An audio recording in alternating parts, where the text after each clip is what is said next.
Perkenalkan, kami dari Human Resource Development, BEM Fakultas Psikologi Universitas Airlangga tahun 2020. Kali ini kami akan mempresentasikan proker yang kami buat, yaitu webinar Soft Skill KM Fakultas Psikologi UNER mengenai Emotion Management. Pandemi mengharuskan masyarakat dunia, tidak terkecuali mahasiswa, mengalami banyak perubahan terus-menerus. Ketidakjelasan dan ketidakpastian pandemi COVID-19 yang berdampak pada kehidupan sosial dan personal bagi para mahasiswa. Salah satu fenomena yang kami temui banyak terjadi di kalangan mahasiswa adalah timbulnya efek negatif secara berlebihan dan ketidakmampuan mahasiswa untuk mengontrolnya. Hal inilah yang menjadi hambatan terbesar yang dialami oleh mahasiswa psikologi UNER berdasarkan data yang kami terima. Setelah menemukan identifikasi masalah, kemudian HRD memiliki tujuan untuk memberikan edukasi kepada mahasiswa dan masyarakat umum cara memanajemen emosi selama masa pandemi. Tujuan ini dinilai paling selaras dengan hasil identifikasi masalah, di mana banyak ditemukan mahasiswa pada khususnya merasakan adanya afek negatif yang berlebihan sehingga mengganggu proses perkuliahan mereka baik dalam mengerjakan tugas ataupun tanggung jawab perkuliahan lainnya.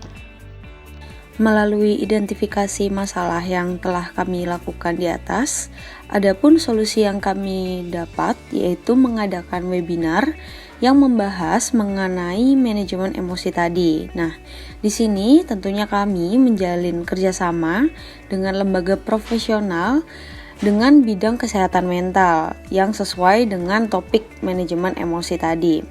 Nah, lembaga profesional di sini yaitu PsychoCare. Nah, PsychoCare ini apa sih? Jadi PsychoCare ini adalah suatu lembaga tentunya dari mahasiswa Fakultas Psikologi UNAIR dari beberapa bidang profesional lainnya. Jadi nggak cuman ada dari klinis, tapi ada dari organisasi, juga sosial, dan juga perkembangan. Analisis resiko yang pertama, terkadang ada peserta yang memiliki gangguan sinyal ketika materi berlangsung, sehingga mengakibatkan proses penyampaian materi tidak optimal. Yang kedua, karena metode webinar adalah online, interaksi di dalamnya cenderung kurang interaktif. Faktor risiko selanjutnya yaitu adanya miskomunikasi dengan pihak eksternal. Adanya miskomunikasi dengan pihak lain sangat mungkin terjadi dalam suatu event atau acara. Yang selanjutnya yaitu adalah kurangnya minat dari peserta.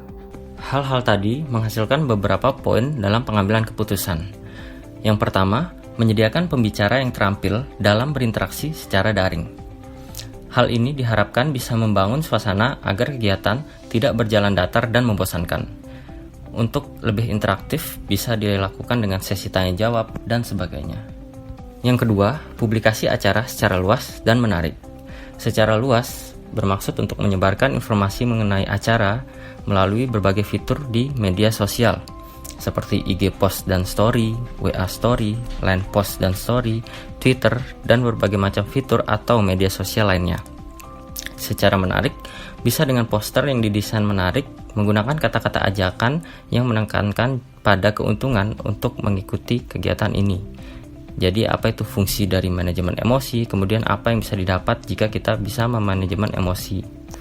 Yang ketiga, melakukan pre-assessment kepada peserta sebagai bahan diskusi. Pre-assessment di sini dimaksudkan sebagai contoh nyata mengenai keadaan terkini terkait emosi yang dirasakan peserta.